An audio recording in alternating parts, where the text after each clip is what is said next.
Welcome to Laconia, visitor. You're here to learn about Spartan society, yes? Then I won't stop you. My name is Leonidas. I am a king of Sparta. But do not think of me as some idle aristocrat softened by luxury. When Spartans go to war, I stand alongside them, shield to shield. And my spear tastes the same blood as those of my men. Sparta is a glorious place, and you should feel honored to be here. Honored, and perhaps somewhat frightened.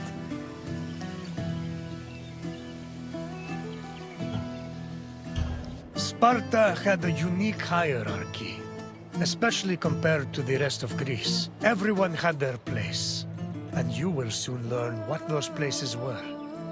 I will find you again once your visit has ended. Until then, visitor.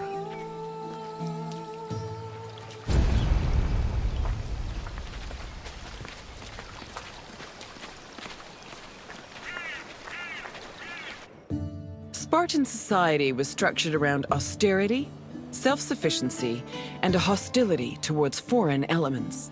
It was divided into three social classes: citizens, perioikoi, and helots. Citizens were called Spartans, or homoioi. They were free men and women with mostly equal rights and wealth, though their contributions to political life were extremely limited. The perioikoi lived in surrounding areas under Spartan control.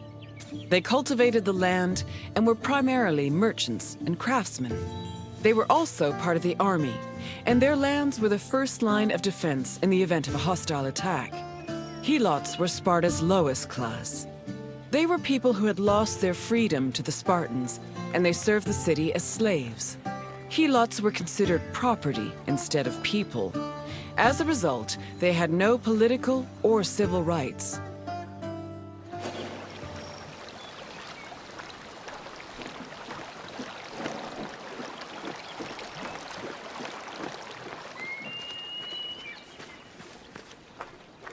Helots made up the majority of Sparta's population.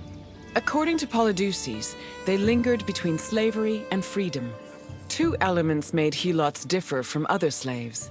They were allowed to form their own families, and they were publicly owned by the city of Sparta instead of private citizens. Because Helots were deemed public property, they could not be sold as merchandise. They mostly worked to cultivate the land, but also fought in wars alongside the Spartans. While they gave the fruits of their labor to Sparta, they also kept a fair part of it for themselves. This practice allowed some Helots to make enough money to buy their own freedom. Alternatively, if a Helot served the state well enough in military campaigns, they could also be granted civil rights.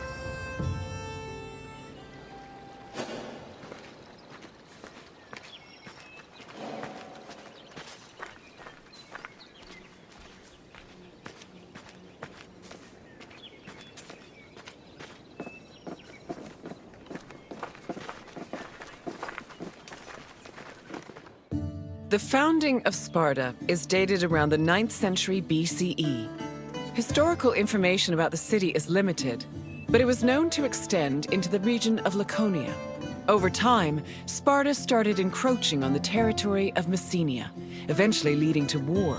Sparta gained more land in this conflict, which they divided between their citizens and the perioikoi.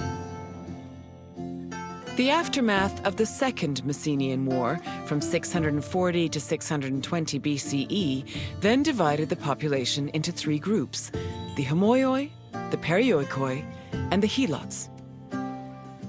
The helots of Laconia mostly respected Sparta's rule and did not cause much trouble. However, helots from Messenia supposedly resisted the Spartans, although sources can only confirm one revolt for certain, which occurred in Messenia in 464 BCE.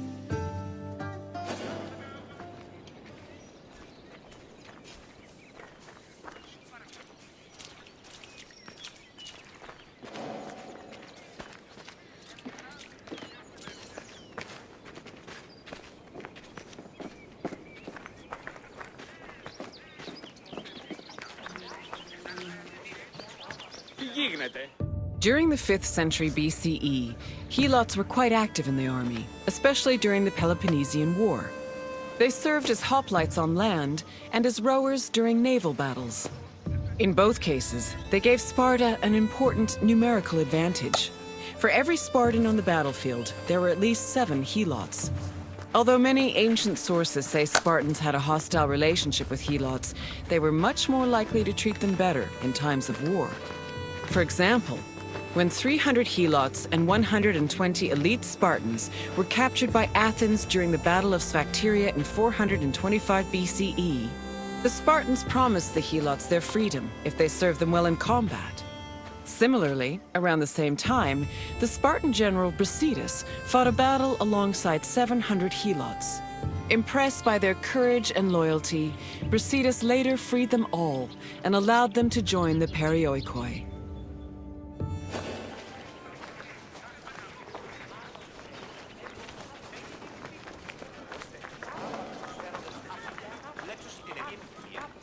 Perioikoi were another group of Sparta's population.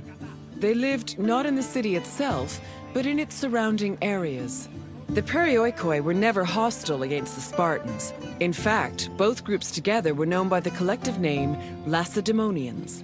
Perioikic cities had their own autonomy and sanctuaries, but they were always bound to Sparta.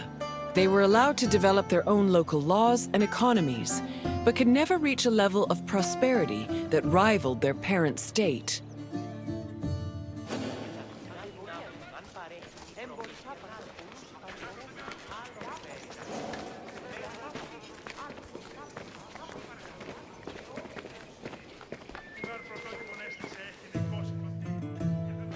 I see you've finished. I hope you have a better appreciation for Spartan society. Nothing we do is without reason, and every man, woman, and child has a role to play. What would you like to do? Of course. Follow me.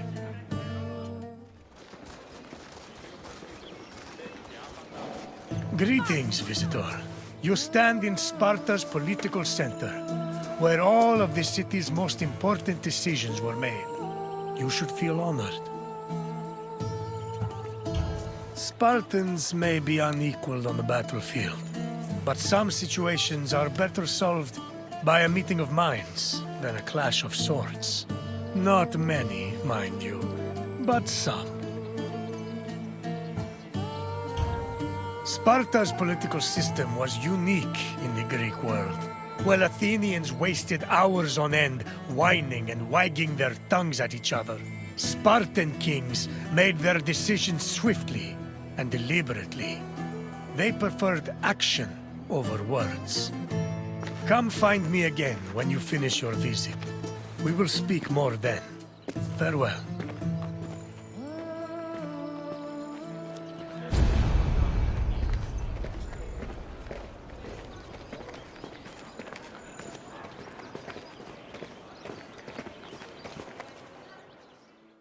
Sparta's political system differed from most of Greece's. One of its most distinctive features was that it was ruled by 2 kings. These kings belonged to 2 separate dynasties, the Eurypontids and the Aegeads, both of which were said to be descended from Heracles. Both kings shared equal powers, and disputes between them required the intervention of special magistrates known as ephors. However, if one of the kings were more charismatic or experienced, they could influence the weaker king's choices.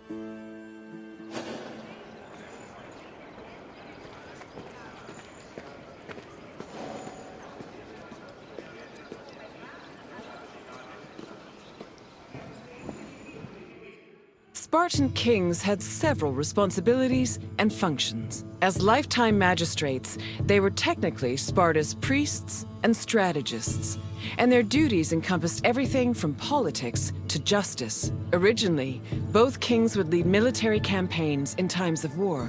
However, from 507 BCE onwards, only one of the 2 kings could be head of the army. On the battlefield, kings were accompanied by 300 elite soldiers for protection. But being a king wasn't only about working and fighting. They enjoyed special privileges as well.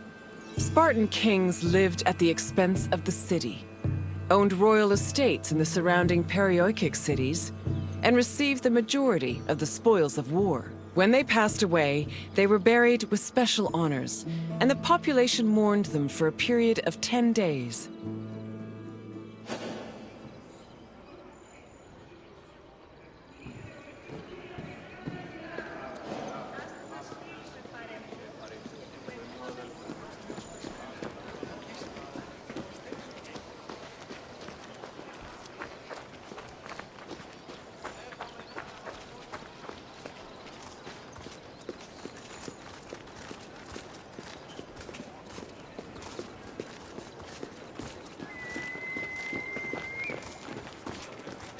The kings of Sparta enjoyed many important religious honors. They were in charge of sacrifices, both during military campaigns and at home.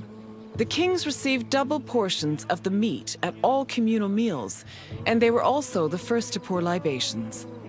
They also personally conducted public sacrifices as priests, which helped remind their subjects of their divine connection to Heracles and Zeus.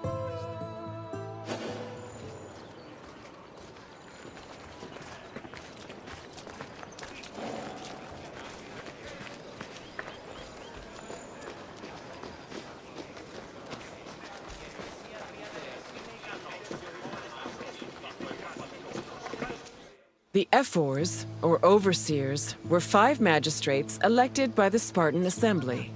They were chosen from amongst Spartan citizens over 30 and served for 1 year with no possibility of re-election.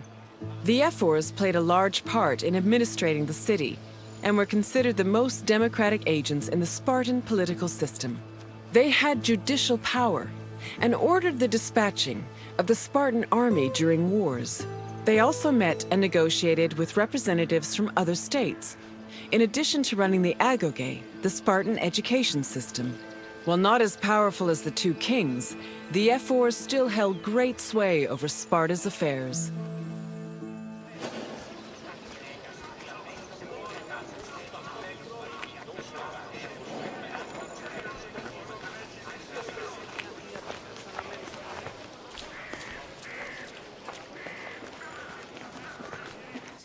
The Gerousia was the Spartan Council of Elders. It was made up of the 2 current kings, as well as 28 elders called Gerontes. They were Spartan citizens over the age of 60, the cutoff age for military duty. They were elected for life by the Spartan Assembly. The Gerousia, similar to Athens' Boulé, handled legislative and financial matters. It could submit bills and motions to the Assembly, and could also cancel Assembly decisions with the power of veto. To ensure that the right of veto did not weaken the Assembly, ephors were introduced to keep the Gerousia in check and maintain a steady balance of power. This allowed Sparta to include more just elements in its political system.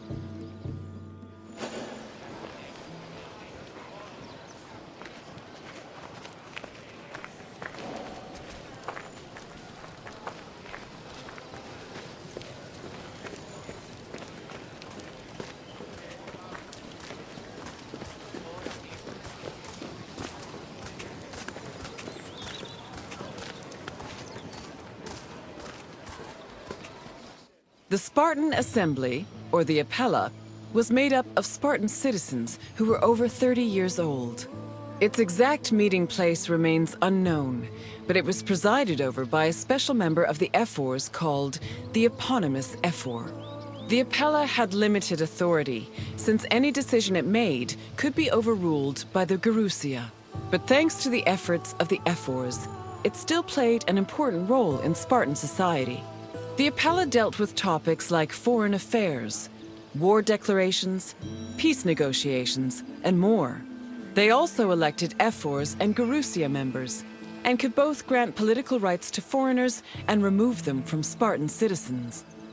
Unlike the myriad sources on the functions of the Athenian Assembly, the exact details of the Apella's decision-making process are unknown.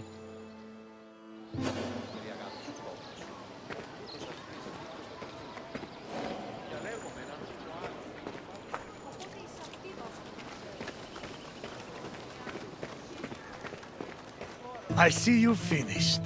I hope you feel more knowledgeable about the inner workings of Spartan politics. Our way of ruling was not conventional, to say the least.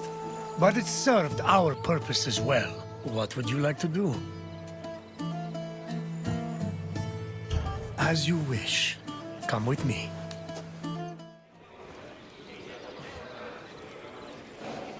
Welcome, visitor, to where Spartan boys become Spartan men. I can't help but be reminded of the boy I used to be.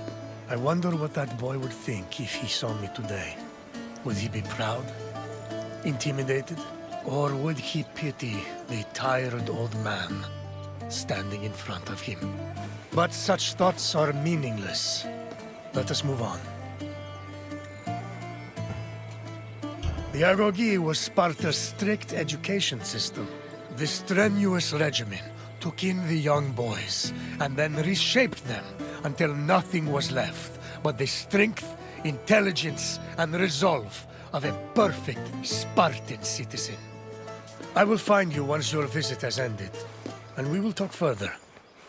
Until then, visitor.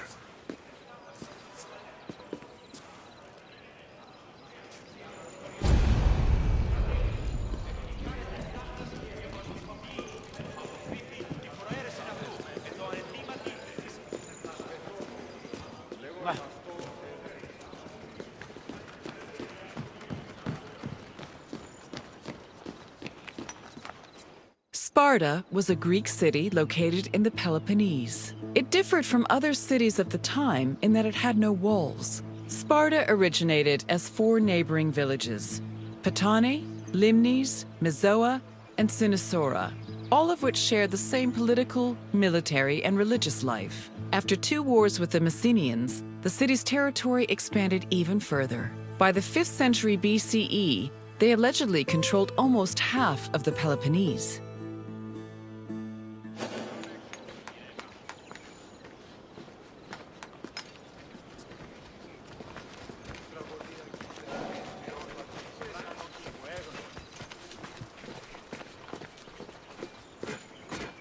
The agoge was the military training and education program undergone by Sparta's male youth. Grooming men for war was one of the city's main priorities. Boys began their training at the young age of 7 and completed it when they were 30. It has been said that Spartan infants were inspected for weakness shortly after birth. If they were deemed too sickly, they were thrown into chasms. However, this information remains unproven. The healthy boys were considered suitable for training. When they came of age, they were removed from their families and were placed into service of the state. Their education included subjects like reading, writing, and even music, but was mostly focused on tough military exercises meant to turn the boys into efficient soldiers. The agoge was divided into 3 cycles: one for boys aged 7 to 12, one for adolescents aged 12 to 20, and one for men aged 20 to 30. Each cycle included different exercises for refining the body and mind.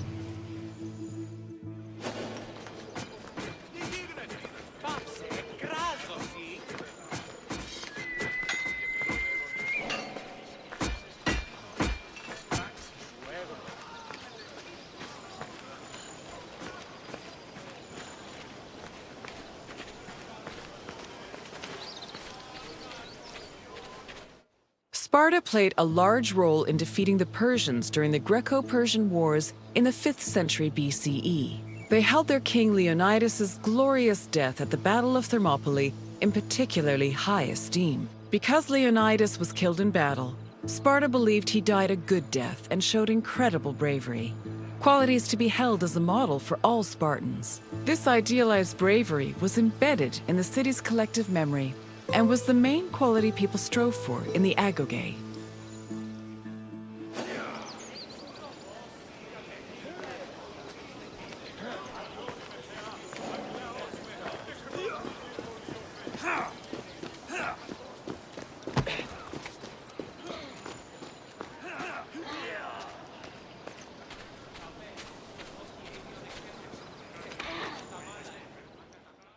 The first cycle of the agoge focused on boys aged 7 to 12. Each of the boys had shaved heads and wore light clothing. They walked everywhere barefoot, swam the Eurotas River all year long, slept on reeds, and participated in cult rituals for Artemis or Thea.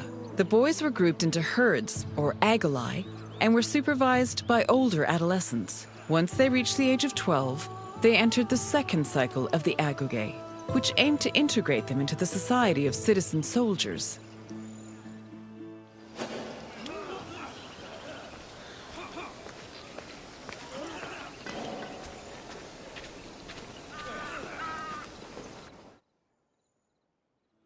The agoge's second cycle included boys aged 12 to 20.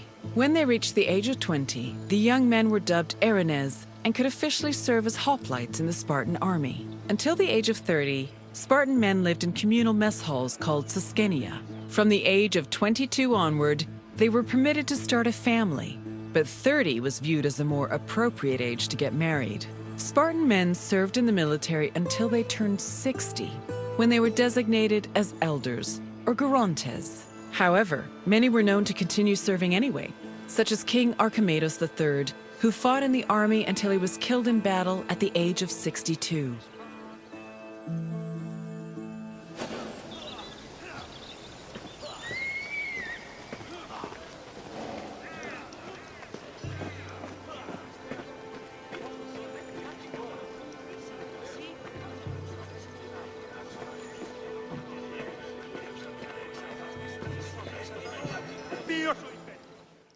All adult male Spartans participated in communal meals called syssitia.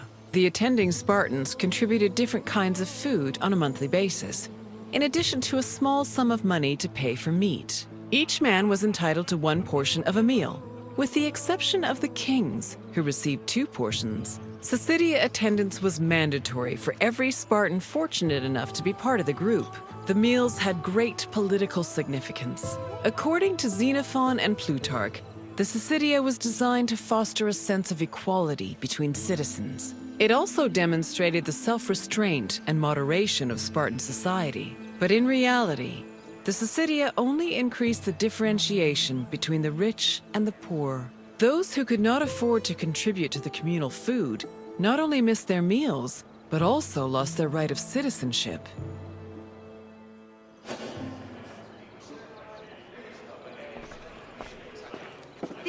See?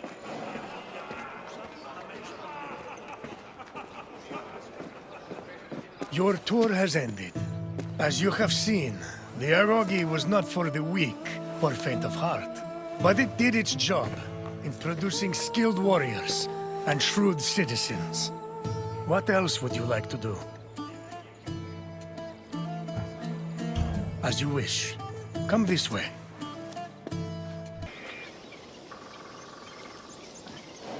Welcome, visitor, to Thermopylae. Thermopylae stirs many feelings in my heart. Rage at the Persians' arrogance. Regret that I could not do more. But mostly, I feel proud. Proud of my city, and of my men, who fought to protect the very soul of the Spartan people. For those few fateful days, they were my brothers. I miss them all.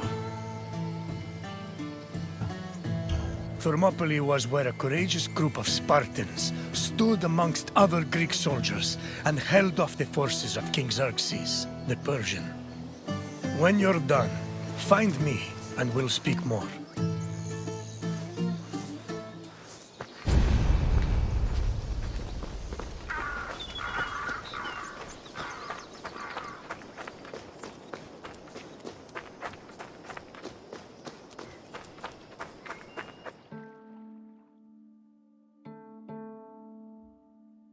The Persian king Darius's cries of rage echoed for years after his humiliating defeat at Marathon.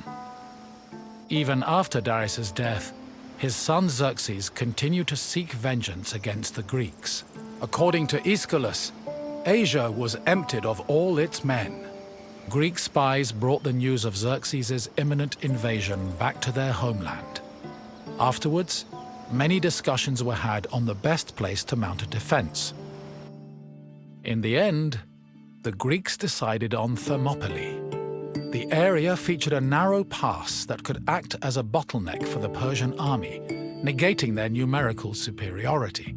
It also offered naval advantages, offering the Greek fleets opportunities for flanking. 5,000 Peloponnesian Greeks set up at a fort near the entrance of the narrow passage, otherwise known as the Hot Gates. Leading them was Leonidas, a Spartan king who prided himself on supposedly being a direct descendant of Perikles. Leonidas was accompanied by several elite soldiers who together made up the famous 300 Spartans.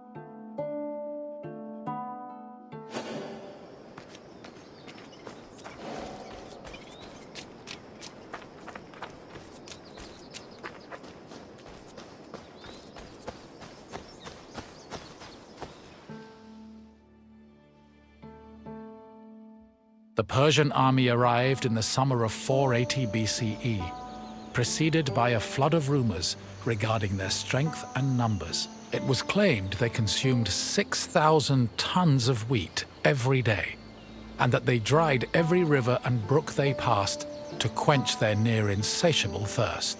During their march to Thermopylae, the Persians faced no opposition, and in fact, increased their numbers further by recruiting more soldiers from other Greek cities and places like Thrace.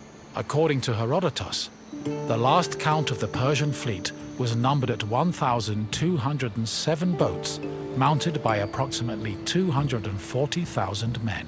He estimates the land army, meanwhile, was made up of more than 1 million men. The Greek forces at Thermopylae were heavily outnumbered.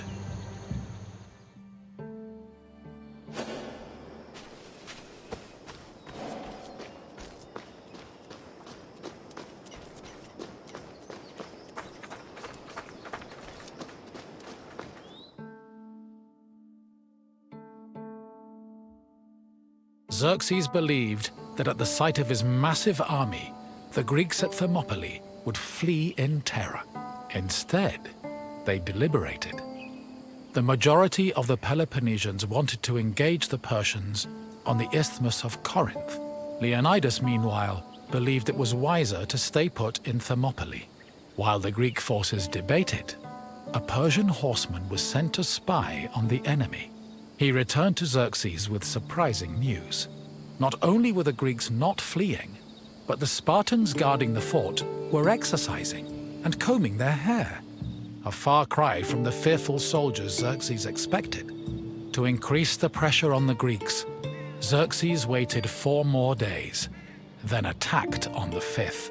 The Persians faced heavy resistance and suffered many losses, and Herodotus says Xerxes leaped 3 times from his chair, seized with fear for his army. The following day proved to be just as difficult for the Persian forces, and the Greeks continued to stand their ground.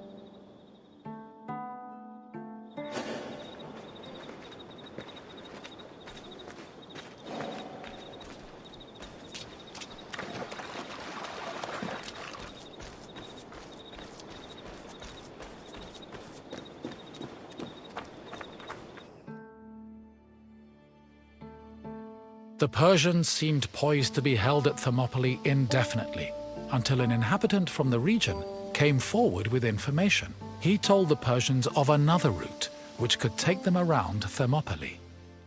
A Persian contingent was sent to verify the information. While there were Greek soldiers stationed to guard the route, they were forced to flee from the Persians. Thus, on the 3rd day of the battle, the Greeks were surrounded by their enemy.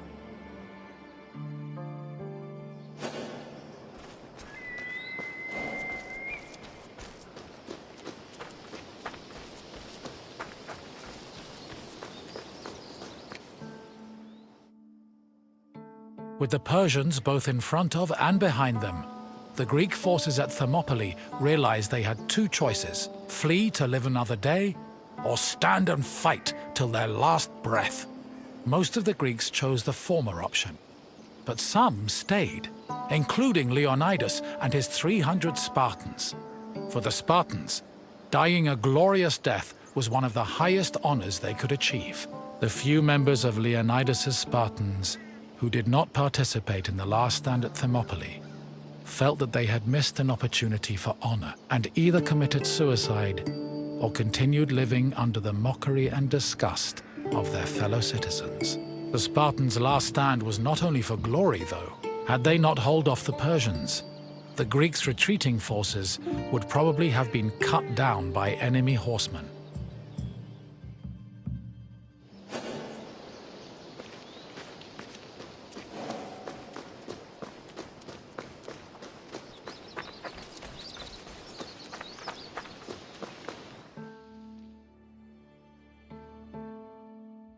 On the morning of the third day, King Xerxes was assured of his victory. However, that victory did not come easy. King Leonidas himself fell in battle, and a furious fight broke out around his body. The Spartans fought to the last man, and when they had all been slain, Leonidas's body was brought before Xerxes. According to Herodotus, Persians usually honored the most courageous warriors, even if they were enemies. However, Xerxes was so consumed by rage at the Spartans' resistance that instead he cut off Leonidas's head and ordered it impaled on a stake. A statue of a lion was later erected on the hill of the Spartans' last stand in honor of Leonidas's bravery.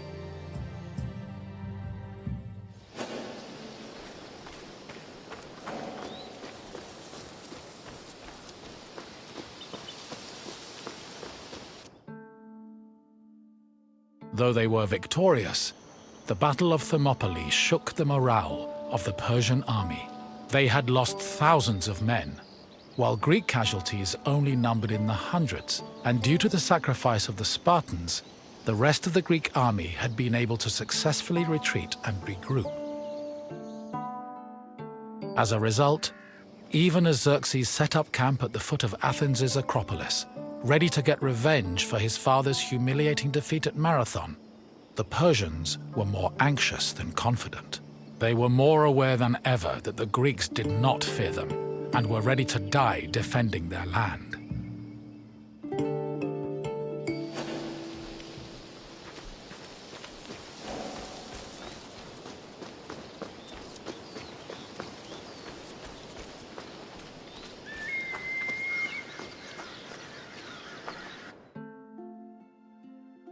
In the end, the Battle of Thermopylae was still a loss for the Greeks. However, the battle gave the Greeks a boost in morale that carried them all the way to their decisive victory over the Persians in the Battle of Plataea in 479 BCE. With the war against the Persians finally won, the Greeks were able to honor the sacrifice of Leonidas and his Spartans with memorials and poems, forever solidifying the glory of Sparta's military prowess. The newfound respect for Sparta was noteworthy, because before the war, the city was seen as no more than a bully who forced itself into the affairs of others. Thermopylae changed opinions of Sparta for the better, and gave them a legitimate claim to be one of Greece's most powerful and influential cities.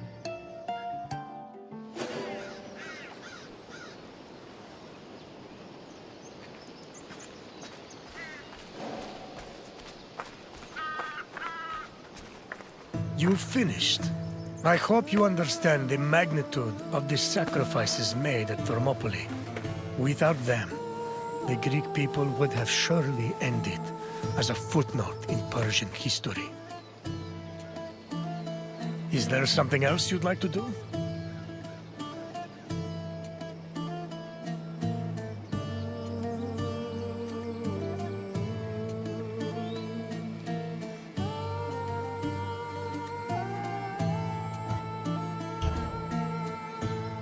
Farewell, visitor.